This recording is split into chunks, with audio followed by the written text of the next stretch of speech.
casa.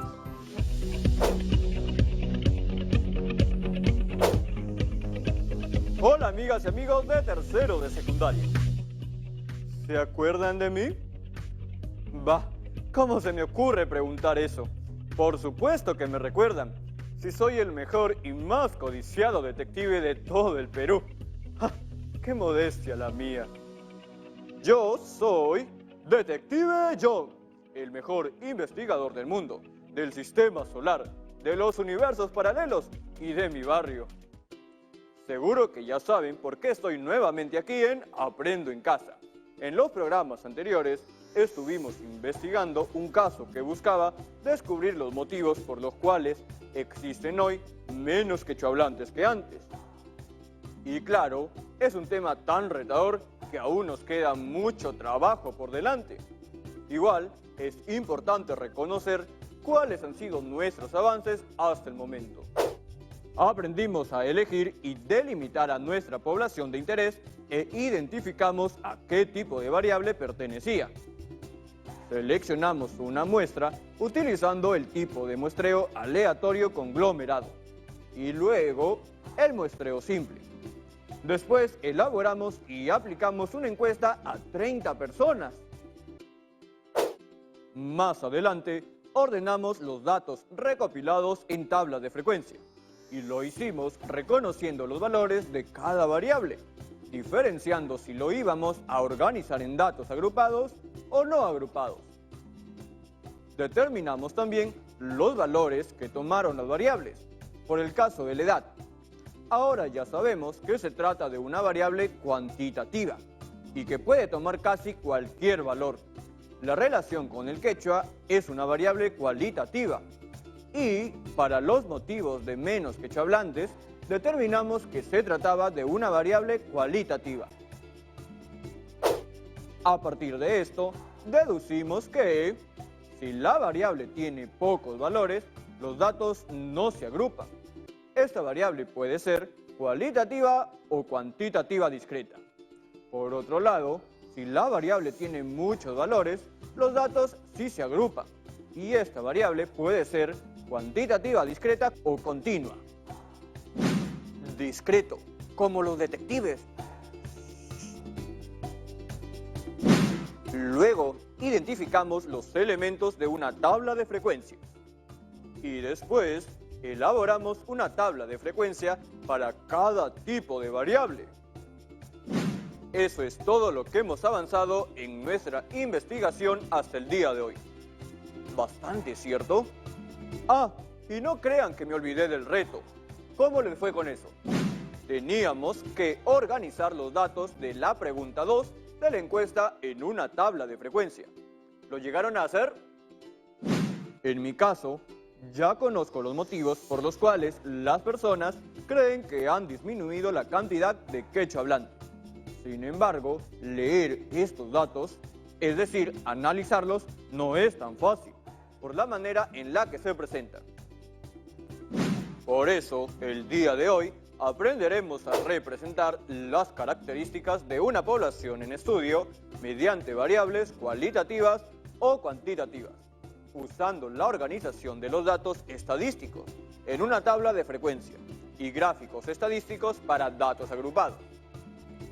Y para eso, voy a llamar a una colega, una detective con una magnífica habilidad para la matemática, específicamente en estadística.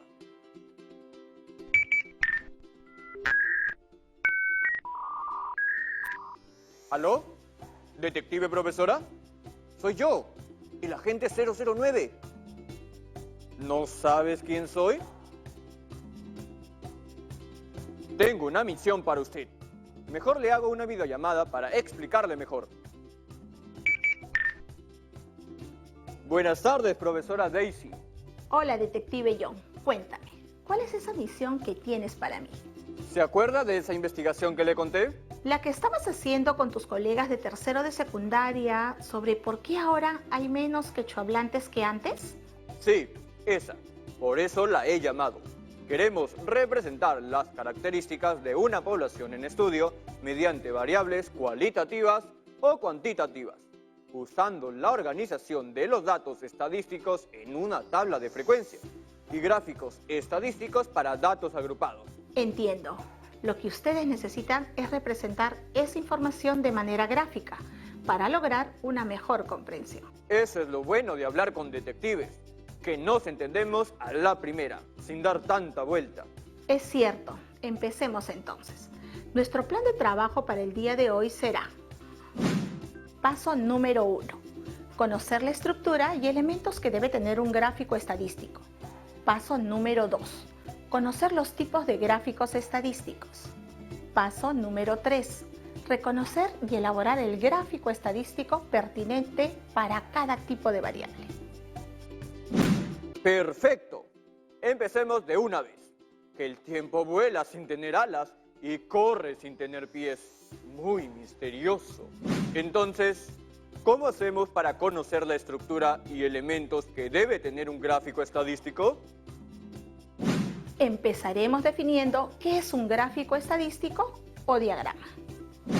Es una representación visual de datos estadísticos por medio de puntos, líneas, barras, polígonos o figuras asociadas a escalas de medición, que permite una fácil comprensión de la información en su conjunto.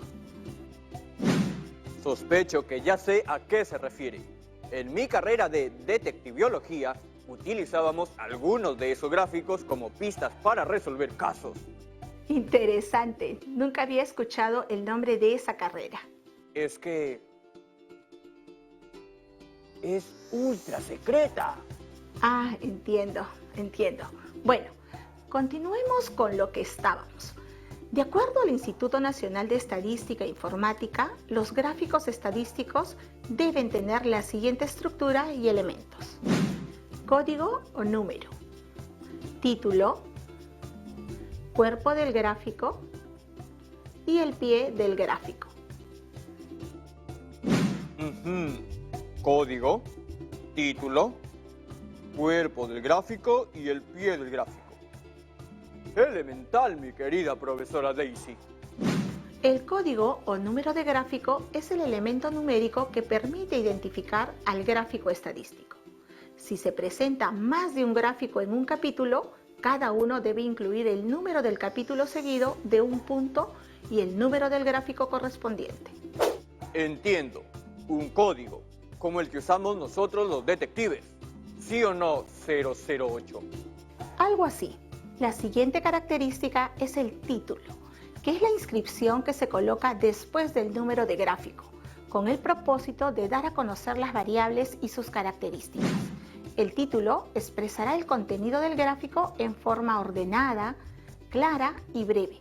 Deberá describir ese contenido conceptual que presenta el gráfico, indicar la fecha o periodo de la referencia de la información y especificarlo, pero solo cuando sea necesario. Y por último, está el cuerpo del gráfico, que es la ilustración de los valores asociados a los datos y se presentan mediante los siguientes elementos. La figura es un conjunto de puntos, líneas, barras, polígonos o formas variadas, utilizadas en la representación de los datos estadísticos. La escala o eje de valores es la línea recta segmentada que representa la escala de medición a la que corresponden los datos estadísticos del gráfico. Otra parte del cuerpo de un gráfico es la leyenda. Leyenda. Interesante, como yo. No entiendo, ¿tú eres una leyenda?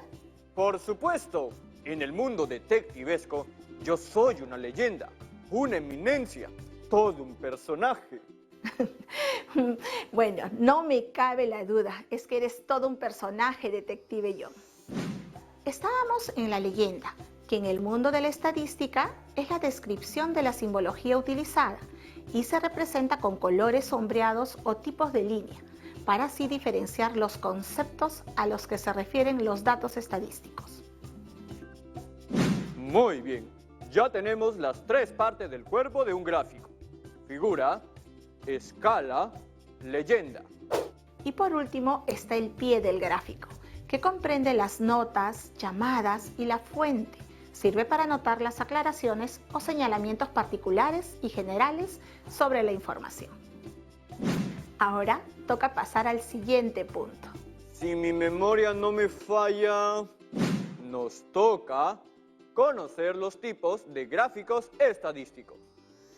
Yo conozco algunos de esos gráficos. Son una herramienta muy eficaz al momento de investigar un caso.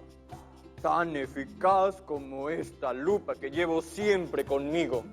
Los gráficos estadísticos nos permiten captar la atención del lector, presentar la información de forma sencilla, clara y precisa, evitar inducir al error de interpretación y facilitar la comparación de datos, que permite destacar las tendencias y las diferencias.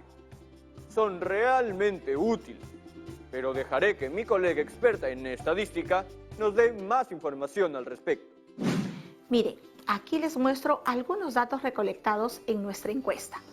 Las respuestas son las mismas, pero están representadas de una manera diferente. ¿Cuál de ellas es más fácil de leer o analizar? ¿La alternativa 1 o la alternativa 2? Sin duda, la alternativa 2 es mucho más fácil de leer. A primera vista, sé que más personas optaron por la respuesta D. Las barras nos permiten identificar esta información rápidamente. Claro, como tú mencionaste, los gráficos estadísticos son muy atractivos y captan la atención de forma clara y sencilla. Ahora veamos cuáles son los tipos de gráficos. Existe una amplia variedad de tipos y modalidades y nosotros vamos a elegir cuál utilizar según nos convenga. Están los gráficos de barras, los histogramas, los polígonos de frecuencia y los gráficos circulares o de torta. ¿Alguien dijo torta? Sí, es otro nombre que le podemos dar a los gráficos circulares. Torta. Yo sé que esta investigación no debe parar, pero ni el detective más profesional como yo se puede resistir a una torta. Mejor vayámonos a un corte comercial y cuando regresemos, la profesora Daisy nos explicará cómo son cada uno de esos gráficos. No se muevan, que en unos minutos regresamos con Aprendo en Casa. Fresa o chocolate.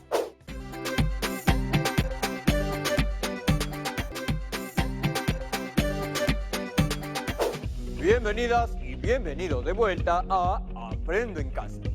Me demoré un poco porque estaba, ya saben, resolviendo otros misterios.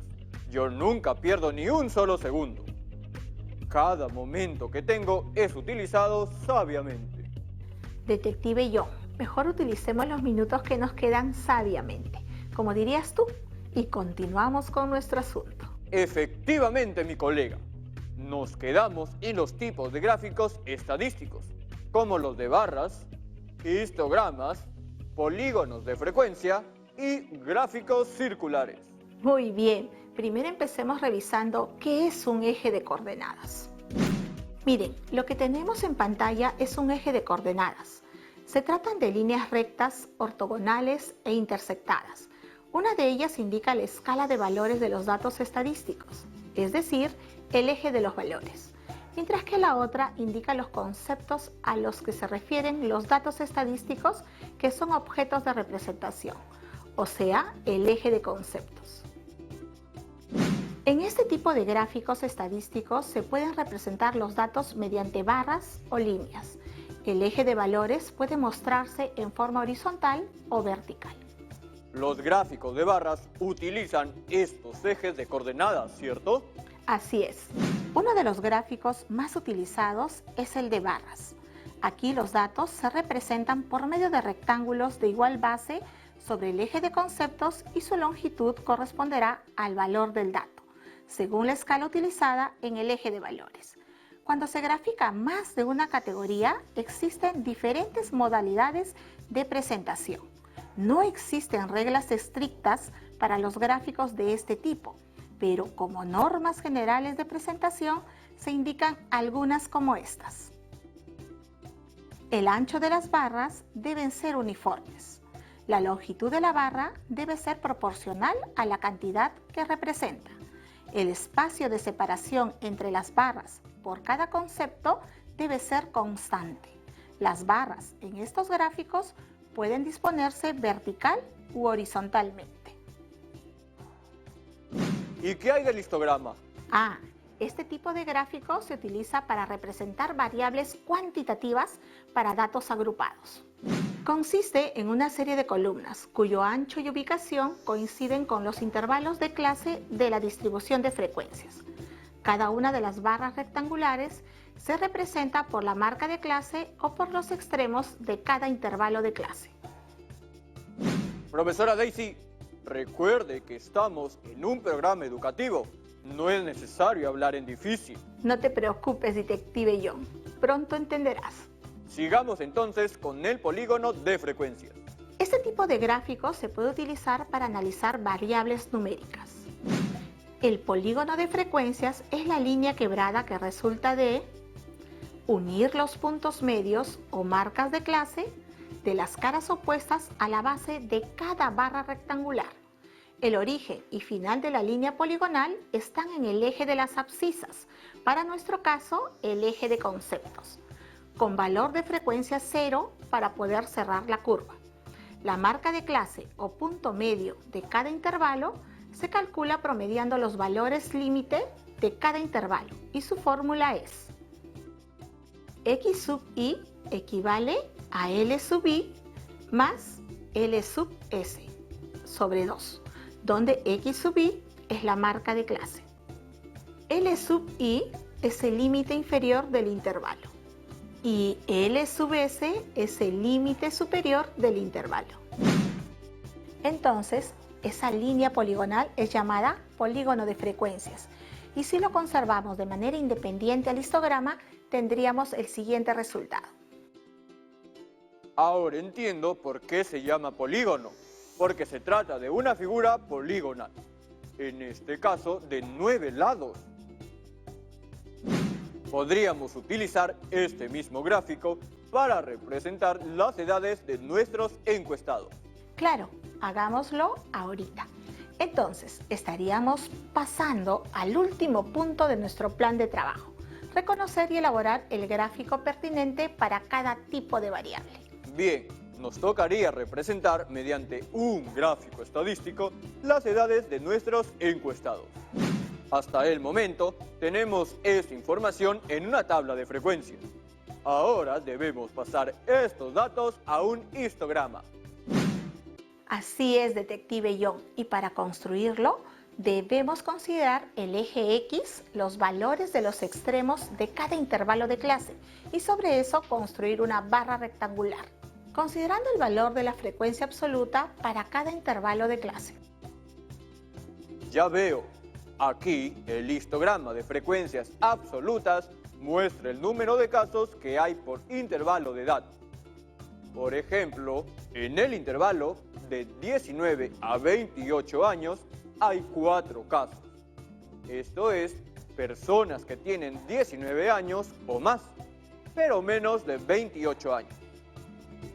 Y como la variable es numérica, entonces las columnas son contiguas. Exactamente, esa es la manera correcta de leer el gráfico. Ya que hicimos el histograma, podemos aprovechar en hacer el gráfico de polígono de frecuencias. Claro, lo primero que tenemos que hacer es calcular la marca de clase, ¿cierto? Sí, y usamos la fórmula que vimos hace un rato. La marca de clase para nuestro intervalo de clase 1, es decir, personas de 10 y menores de 19 años, sería 10 más 19 entre 2, lo que nos da un total de 14,5. Y el punto medio para nuestro intervalo de clase 2, o personas desde 19 y menores a 28 años, sería 19 más 28 entre 2, lo que equivale a 23,5. Exacto. Y hacemos lo mismo sucesivamente hasta llegar al último intervalo de clase.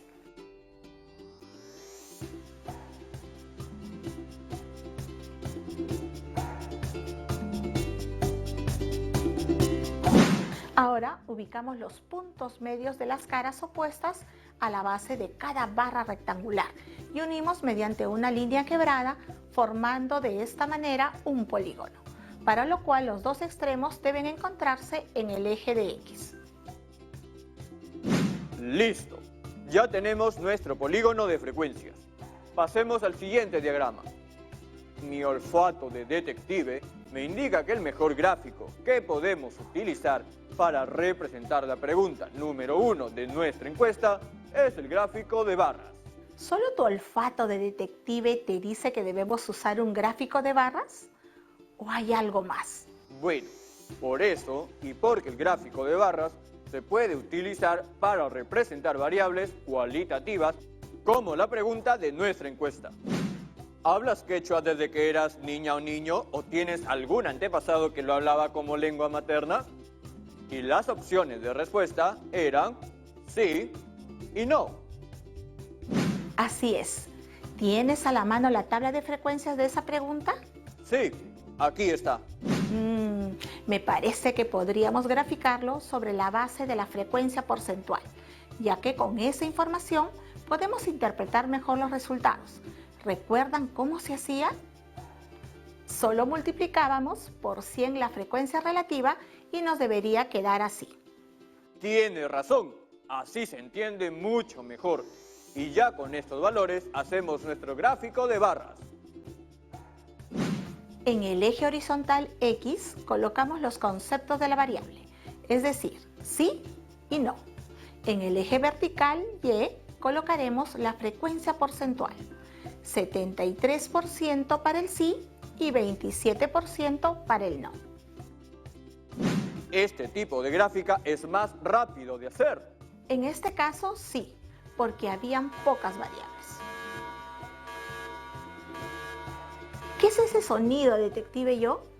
Solo es una alarma que nos indica que es el momento del bloque de preguntas.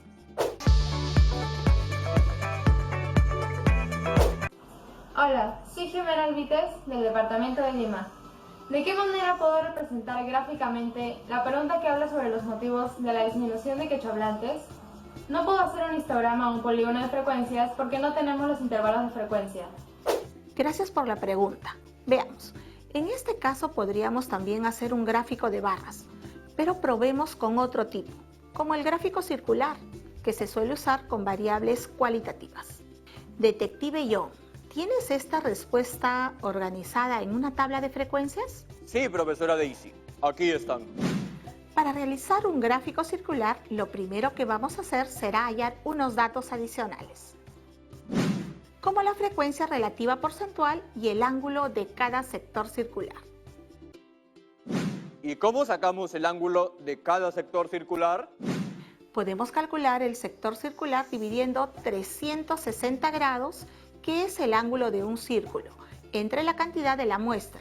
Para nuestro caso es 30 y finalmente multiplicamos por la frecuencia absoluta. También podemos calcularlo simplemente multiplicando 360 grados por la frecuencia relativa o dividiendo 360 grados entre 100% y multiplicando por la frecuencia porcentual.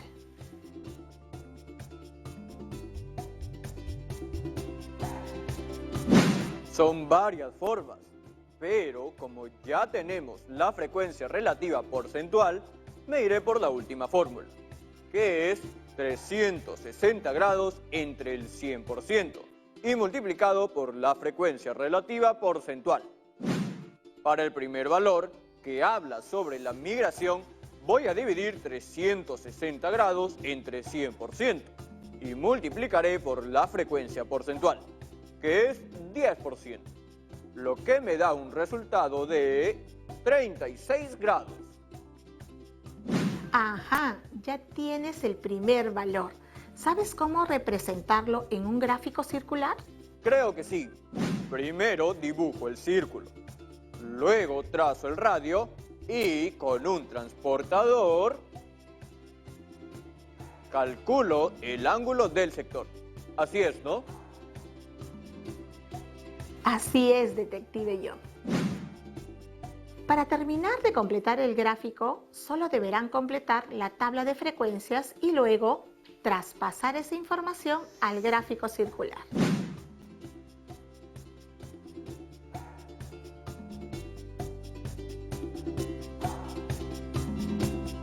Me parece que me va bien con esto de la estadística. ¿Será que está en mis genes de detective? Probablemente, para un buen investigador como tú, la estadística es fundamental. Eso es cierto. Gracias, profesora Daisy, por habernos acompañado el día de hoy. Gracias a su ayuda hemos aprendido que existen diferentes gráficos estadísticos. Ahora sabemos también cómo elaborarlos y analizarlos. Y ahora el turno es de ustedes. Elaboren un gráfico circular para la pregunta 1 de la encuesta y luego compártanlo con las personas que participaron en este proyecto. Ahora sí, la pregunta 1 de la encuesta es: ¿hablas quechua desde que eras niña o niño o tienes algún antepasado que lo hablaba como lengua materna? Y las opciones de respuesta son sí y no. No olviden registrar sus trabajos y guardarlos en sus portafolios. Bueno, chicas y chicos, esto ha sido todo por hoy en Aprendo en Casa. ¡Hasta la vista, colegas!